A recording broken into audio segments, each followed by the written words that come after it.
आज गाँ पिला गाँव रे नहांती ସେଇଟା ଅସୁବିଧା ନାହିଁ ହେଲେ ଗାଁକୁ ଆସୁ ବି ନାହାନ୍ତି ସେଇଠି ଅସୁବିଧାଟା ଘଟିଛି। 60 ସେକେଣ୍ଡ ତୁମର ଧୈର୍ଯ୍ୟ ଅଛି କି? ମୁଁ ଗୋଟେ ଓଡ଼ିଶାର ବଡ଼ ସମସ୍ୟା କହିବି, ଶୁଣ ବାବୁ।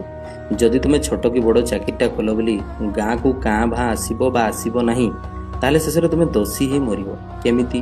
ଏଇ ଗାଁରେ ତୁମେ ବଡ଼ ହେଲ, ଏଇ ଗାଁର ମାଟି ପାଣି ପବନରେ ତୁମ ଶରୀର ଆଉ ମସ୍ତିଷ୍କ ବଢ଼ିଲା ନା କ'ଣ? ବିଗ୍ ବଜାରରୁ ସପିଂ କରି ତୁମ ବାପା ତୁମକୁ ଆଣିଥିଲେ କି?